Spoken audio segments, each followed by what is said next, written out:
Hello, welcome to our chapter 16.1 and 16.2 lecture. This chapter is on energy and chemical change, so we're going to be looking at things like thermodynamics, enthalpy, entropy, specific heats, things like that. So it's where we get into the exciting stuff, why does a reaction go boom? Why doesn't it? Things like that. So section 16.1, energy, the ability to do work or produce heat. Well, if I had a cup of coffee this big, which I wish I had every morning, I would probably have plenty of energy to do work. And I'd probably be doing it so fast I'd be producing a lot of heat. But anyways, this is my dream cup of coffee at 5 o'clock in the morning. So, a little funny to start off our lecture. So we had our law of conservation of mass, where matter can be created or destroyed. Now we have our law of conservation of energy, which is exactly the same, except it has to do with energy. So in any chemical reaction or physical process, energy can change form. So it can go from heat to potential energy to kinetic energy to work, but it cannot be created and it cannot be destroyed. So it's just changing forms. And I found a little cartoon that tells you about the first law of energy conservation. It says cats know that energy can neither be created nor destroyed and will therefore use as little energy as possible. I don't have a cat right now, but my parents have a dog that thinks he's a cat that just lounges in the sun all day. So I assume that this is a true statement. But make sure that you know this definition.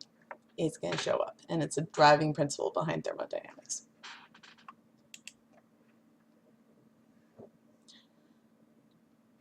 So here we have chemical potential energy.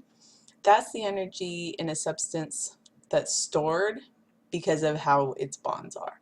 So just like we have potential energy in physics, where let's say a roller coaster is sitting at the top of a hill about to go down the super scary 100-foot drop, this is the same type of thing. It's what's stored in those bonds before a reaction happens. So something like fats or carbohydrates, they have a lot of energy stored up in those bonds. So they have a lot of chemical potential energy because they have so many bonds that are high energy bonds. Things that have weaker bonds and less bonds, they don't have as much potential energy. Heat is represented as the symbol Q. So when we look at our equations, keep in mind that Q is heat. And heat is the energy that is in the process of flowing from a warmer object to a cooler object. So it's not that something's hot, it's that there's a difference in temperature. So if you have something that's hot, like let's say a casserole dish that you just pulled out of the oven, how about a cookie tray? I love cookies. So sheet of chocolate chip cookies you just baked, take it out, you put it on the counter, and you forget to put a pot holder underneath it. Well, you pick it up, you move it, a minute later, and then you put your hand on the counter. Now the counter is going to be blazing hot. And that is because the counter was cooler than the cookie tray. So the heat went from the cookie tray, think of it as a high concentration of heat, to the lower concentration of heat. And therefore, because there was a temperature difference, there was heat in that system. If two people held hands and their hands were exactly the same temperature, then we would say there was no heat between them. So there has to be a temperature difference for there to be heat. Now there's two kinds of reactions when it comes to thermodynamics. There's exothermic reactions, and that's a reaction where the system gives off heat to the surroundings. the system is the thing we're focusing on. So if we have a reaction taking place in a beaker, our system could be those chemicals in the beaker, and the surroundings would be the beaker and everything outside of that. Now, Mr. Chemistry Cat says, exothermic reactions, I studied them before they were cool. Ha ha ha, they give off heat to the surroundings.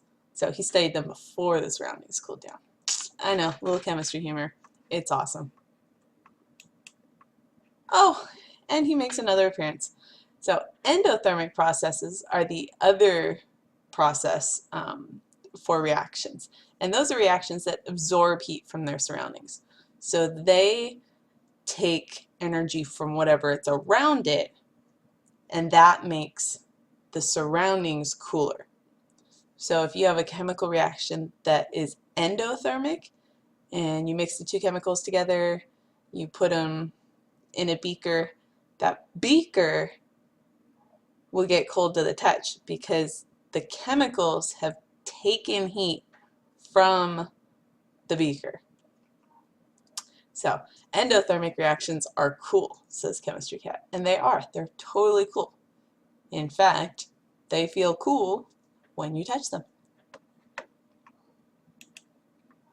Here's some examples of exothermic versus endothermic processes. We have making ice cubes, so taking the liquid and putting it in an ice tray and then putting that tray in the freezer. That's an exothermic process. The ice cubes actually give heat off to the surroundings so that they can solidify. Now, the endothermic process for that is melting ice cubes. Put an ice cube in your hand, they're going to take heat from your hand so that it can go from a solid state to a liquid. Some other exothermic processes, let's see, burning sugar, that gives off a lot of energy. That's why we eat sugar, because it gives off energy. If you mix water with a strong acid, like concentrated hydrochloric acid, the bottle will actually, or the beaker will actually become really hot. So you have to kind of mix strong acids and water slowly because of that reaction. Nuclear fission, that's a very exothermic process. That's why we have nuclear reactors, because you get a lot of energy from that process. Some other endothermic processes, we have baking bread. You got to put energy in, so the oven puts energy out there, and then the bread dough absorbs that energy so that it can bake. Splitting a gas molecule apart, you have to put energy into that because the bonds don't want to break. Some other reactions that we can look at, separating ion pairs, so ionic bonds, you have to put a lot of energy into that to be able to break them because ionic bonds are very strong. So those are some endothermic processes. So we have something called specific heat. Every substance has a specific heat.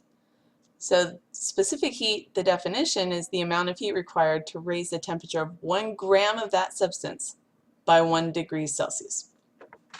We have a nifty little equation. Yep, I hope you enjoyed chapter 13.4. No math in that one. Back to the math. So this is our Q equals mc delta T. You need to memorize this one. Memorize, memorize, memorize. So our Q is the heat absorbed or released from that reaction. M is the mass of the sample in grams. C is the specific heat of the substance. Usually if we're not solving for it, there are tables listed that you'll be given, or you'll be given the specific heat of the substance because it is specific to each substance. And then delta T, remember this is delta, and that means change. So that is the change in temperature. And here we have delta T, the difference between the final temperature and the initial temperature in degrees Celsius. So now we're out of Kelvin into Celsius. So our delta T, you're going to take the final temperature minus the initial temperature, and that's going to get you your delta T.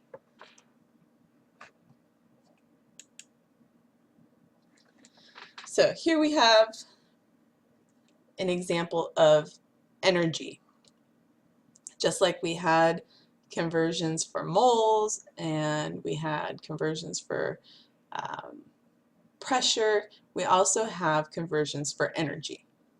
So things that, units that measure energy, we have joules, so J is joules, calories, kilojoules, so that's 1,000 joules. Remember our prefixes, kilo means 1,000. And then this capital C, it is actually different than this lowercase c up here, and it's actually 1,000 calories. When you look at the food labels and you see that that soda is 120 calories, it means 120 kilocalories. So capital C calories. Now, I've been told that the exercise machines, you know, like the treadmills, when it says you burned 500 calories, is talking little calories. And that's why you can't just run off your food on a treadmill after 20 minutes. So here's some conversion factors. This is showing you how to go from calories to joules, if you were given joules to calories, and so forth. So here's an example. This is just converting units.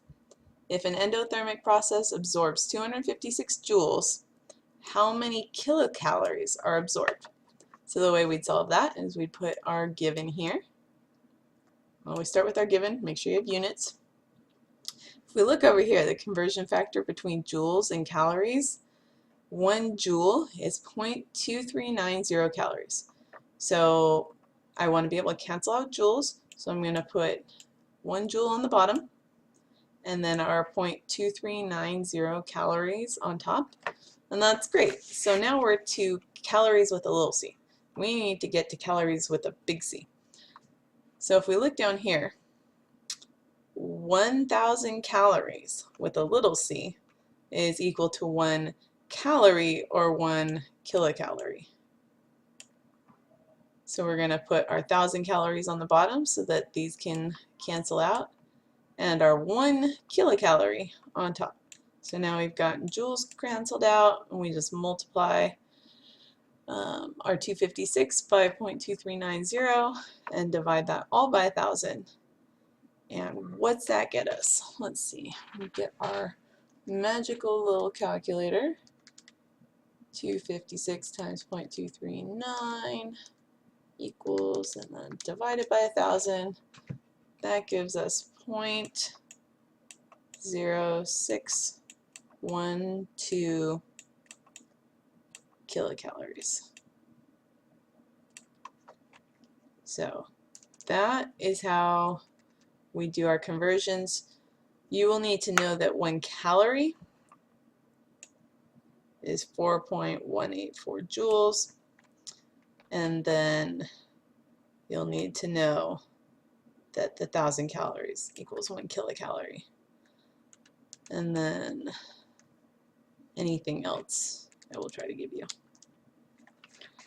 So let's move on.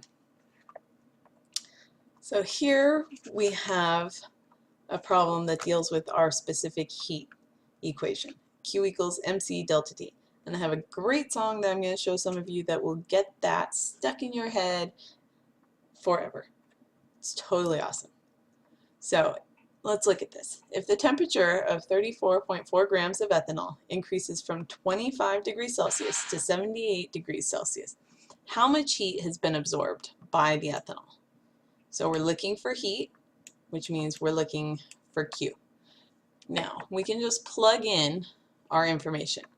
We have our mass, and they gave us as 34.4 grams. So plug that in, times, and these mean times, our specific heat of ethanol. If we look down here, our specific heat is given as 2.44, and the units are joules per grams degree Celsius. Then we have our delta T. So our final temperature, 78.8, minus our initial temperature of 25. And you can solve this and simplify it now. You can do it later. Whatever works for you. If you do it now, that's 53.8 degrees Celsius. Now let's check out our units. Our grams cancel, our degrees Celsius cancel, and we're left with joules, which is what we want. So you multiply this all together, and we get our 4.52 times 10 to the third joules.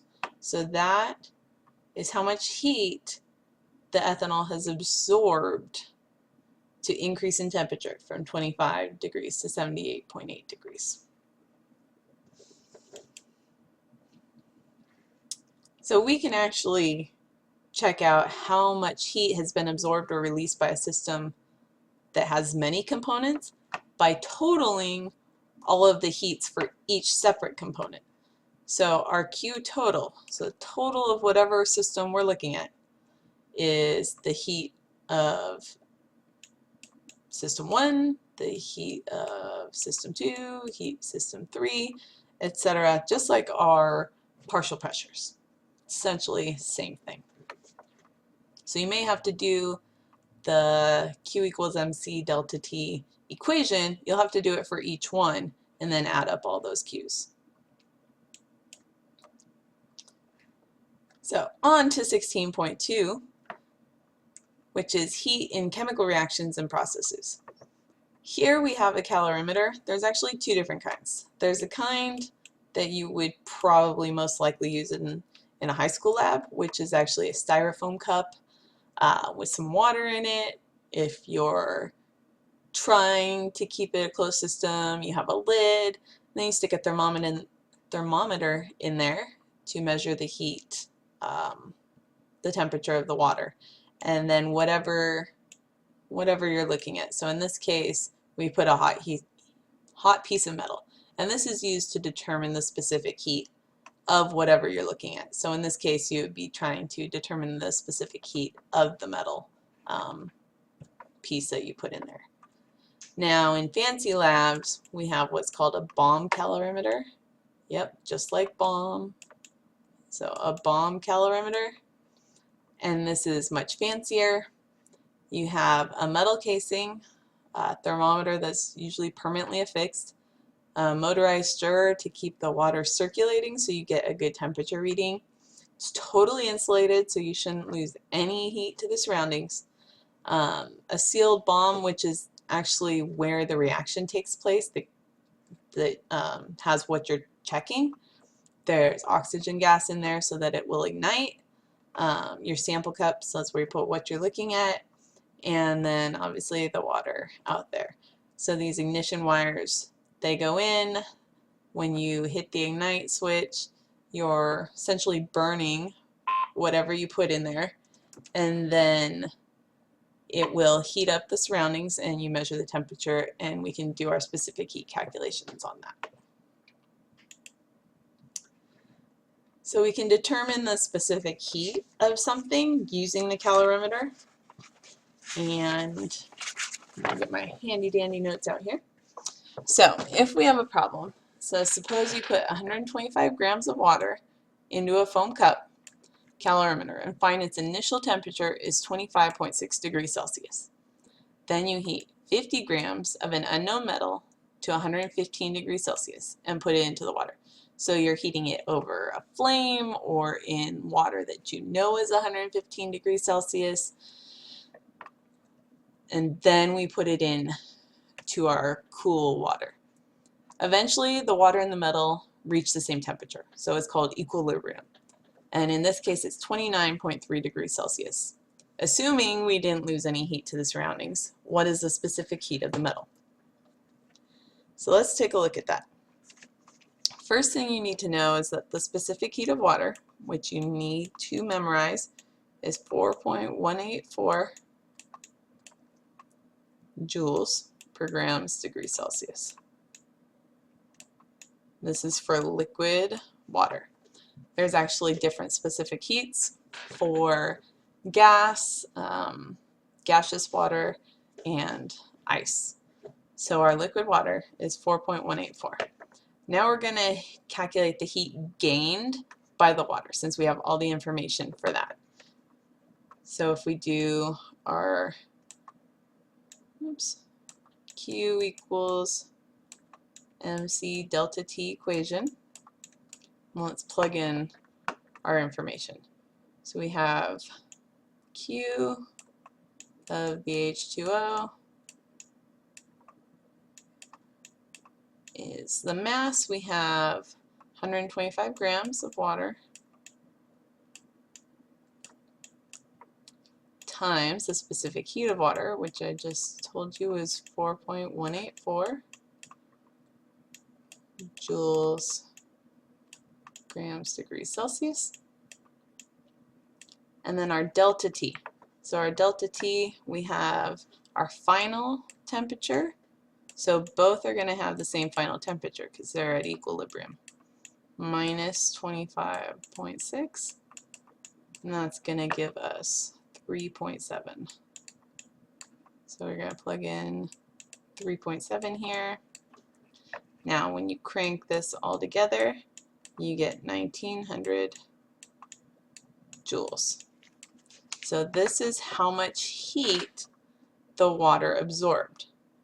Now because whatever the metal lost is what the water gained, because remember, energy cannot be created or destroyed, just transferred, we can actually set 1900 joules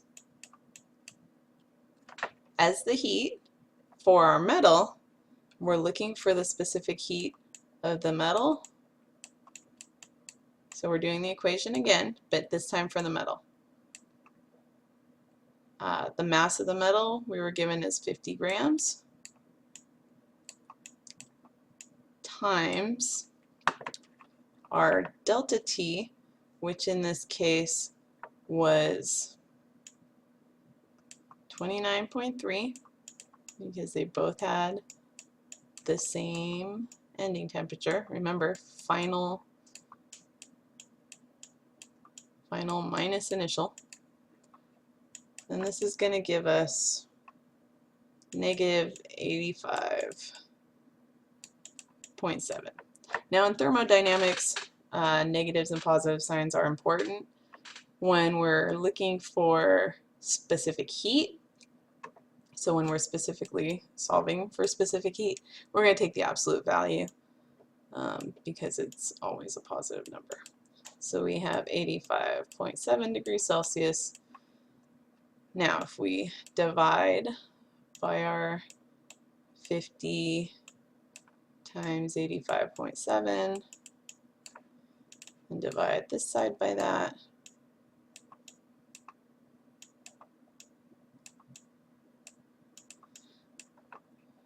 this all cancels out and we're left with 1900 joules divided by 50 times 85.7, and that gives us 0.44 joules grams degrees Celsius.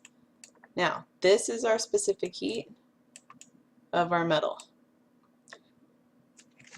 And so now you can look up, if they tell us it's a pure metal, we can actually go look up what it is on a list of specific heats. And we'll actually do that in our next problem. So in this problem, we have a piece of metal with a mass of 4.68 grams absorbing 256 joules of heat when its temperature increases by 82 degrees Celsius. And wants to know what's the specific heat of the metal. So if we have our equation of Q equals MC delta T, we can rearrange it to solve for specific heat right off the bat. So our specific heat's actually going to be Q over M delta T. Now we can plug in our values. So it tells us that the heat absorbed is 256 joules. And then our mass is 4.68 grams. And our delta T is 182. So it's 182 because it wasn't given as a final and an initial temperature. We were just given that the temperature increased by that much. So we don't need to subtract anything. It's just 182. So when you crank through this, it gives you a specific heat of 0.301 joules per grams degrees Celsius. And you see none of the units canceled out, so that's how we get our specific heat units. So now we can look at this table, because it wants us to say if it's from here. Now, does any of them have a specific heat of 0.301? Well, yeah, strontium has a specific heat of 0.301. So this must be strontium. And specific heat is something that you can use to identify certain compounds because it is intrinsic. All aluminum that's pure is going to have a certain specific heat, all beryllium, things like that. So it's intrinsic to the substance. Now, some terms for our thermochemistry. Thermochemistry, we're going to look at a couple of things. We have the universe, which is everything out there. And it's equal to the system, which is the one thing you're focusing on. So the reaction, or the ice cube, or something like that. And then the surroundings, which are everything else. So universe is the system and the surroundings. Surroundings is everything outside of the thing you're focusing on, and the system is what you're actually looking at. This is important because you need to know what you're focusing on, because if something's exothermic or endothermic, it depends on what you're looking at. It's kind of like a point of view. You have to look with a certain point of view and know what you're looking at so that you can say if something was endo or exothermic, because they'll switch depending on what you look at. And here we have enthalpy. It's denoted with an H, and enthalpy is the heat content of a system at a constant pressure. So at a constant pressure. Everything in your book, problem-wise, will be at a constant pressure. So enthalpy is the heat content of a system. So how much heat does a system have? Enthalpy of a reaction, which is delta H reaction, is the change in enthalpy for the reaction. So does it take in energy total, or does it end up giving off more energy? There's things we can look at for that. So here's an equation to figure out delta H of the reaction. Take the H final minus the H initial, but because when we have an equation, we have reactants and products, we have our reactants and our products, we can actually change this equation into this one and it becomes more useful. So we have delta H of the reaction is the heat of the products, so of the products, remember, final, minus the heat of the reactants. If the heat of the products is less than the heat of reactants, it's exothermic. So if it gives off more heat than it takes in, it's exothermic. If the products require more heat than the reactants, it's endothermic, which means it had to take heat to make those products, or take energy. And then one last equation I'll throw at you for right now is that this is our enthalpy change right here. So our heat change is equal to our heat at a constant pressure. So it's equal to our QP, which is the heat gained or lost in a reaction if it's carried out at constant pressure. So this little p that we've added to our Q, means constant pressure. So at a constant pressure, the heat equals the delta H of a reaction. So the change in energy of the reaction. Now, like I said in the book, all of the problems are assumed to be at constant pressure. Therefore, this stands true that the delta H of the reaction is equal to Q. Anyways, I think I have thrown more than enough stuff at you. So hopefully you stuck with it. And unfortunately, I don't have any more pineapple psych jokes to throw at you, but I'll dig some up for next time. So hopefully this was helpful, and don't forget to take your quiz if I have assigned one. So talk to you later. Bye.